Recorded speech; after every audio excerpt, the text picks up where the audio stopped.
He told the truth and lost everything. Telling the truth didn't free him. It didn't protect him. It didn't even give him peace. It erased him. And the worst part? No one warned him that honesty could make you disappear without a sound. Marcus Lewis grew up believing honesty was armor. His mother used to say it like a rule of physics. Lies collapse eventually. Truth holds weight. She'd say it while folding laundry, while counting change at the kitchen table, while reminding him that even when the world cuts corners, you don't. Marcus carried that belief into adulthood like a badge. Not loudly, not self-righteously, just quietly certain that doing the right thing mattered, even when no one was watching. Especially then. So when he got the job, he was grateful. It wasn't glamorous. It wasn't powerful. But it was stable. A routine shift. A uniform that fit. A supervisor who shook his hand and said, "Just do your job and you'll be fine." Marcus believed him. But this moment changed everything. It happened on an ordinary day. The kind of day that doesn't announce itself as important. Coffee gone cold. Fluorescent lights humming. A checklist that needed to be completed before the end of the shift. Nothing dramatic. Until the request came. It wasn't shouted. It wasn't written down. It was said casually, almost lazily. "Keep an eye on that guy," his supervisor said. "Looks suspicious." Marcus glanced over. The man wasn't doing anything wrong. No aggressive behavior. No rule broken. No reason that could be explained out loud. Just a feeling. Marcus asked the question most people don't. What did he do? The supervisor paused. Then shrugged. "You know how it is." Marcus did know how it was. And that's what made his stomach tighten. But truthfully, there are moments in life where the line is thin. Where you can step over it without anyone noticing. Without consequences. Without even changing your tone. This was one of those moments. All Marcus had to do was comply. Write the note. Make the call. Follow the pattern. But something in him resisted. Because once you act on a feeling without evidence, you teach yourself that feelings are enough. And once feelings are enough, truth becomes optional. Marcus said no. Not angrily. Not defiantly. Just calmly. "I can't do that without a reason." The room felt different after that. Not hostile. Not loud. Just colder. The supervisor didn't argue. Didn't threaten. Didn't raise his voice. He only said, "Suit yourself." And that was it. Or so Marcus thought. What followed next? No one fired Marcus that day. No one confronted him. Instead, the punishment arrived quietly. 2 weeks later, his name disappeared from the schedule.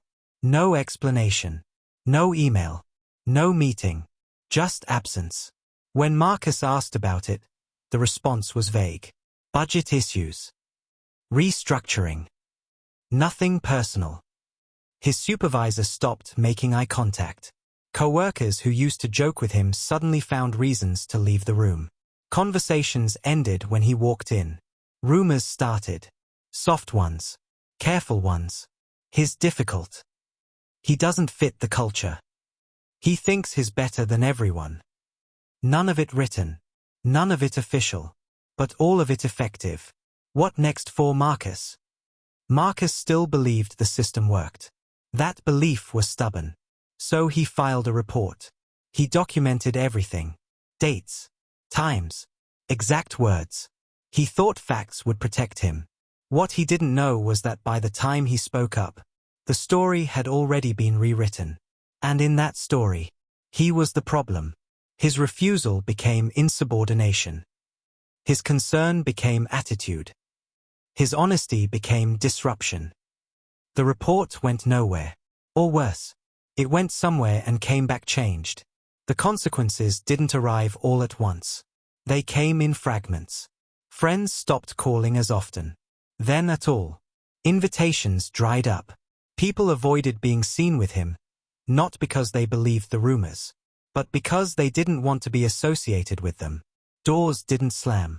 They closed quietly. Even family started offering advice that sounded like blame. Maybe you should have just kept your head down. Sometimes it's not worth it. You can't save the world. Marcus began to wonder if honesty was a luxury only safe people could afford. What do you think? At night, Marcus replayed the moment. The pause. The shrug. The choice. He asked himself the question that haunts people who do the right thing alone. Was I naive? Bills stacked up. Job applications went unanswered. When interviews did come, they ended politely, but coldly. We're moving in a different direction. He stopped mentioning the incident. Then he stopped mentioning himself. And still, he didn't regret the truth. What he regretted was believing it would be enough. They tried to silence him, to silence his voice. Time passed, not with healing, but with distance. The incident became something people stopped asking about. Then something Marcus stopped explaining. He learned how to survive smaller, quieter. The system never apologized, never acknowledged him.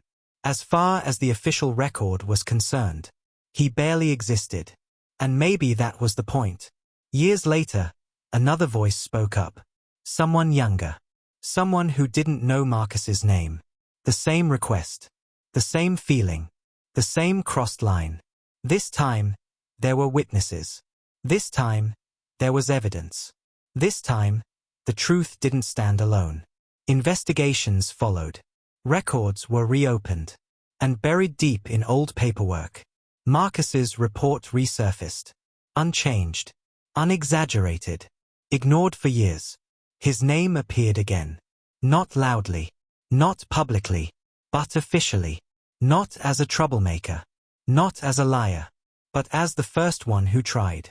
No one called to apologize. No one offered restitution. There was no ceremony.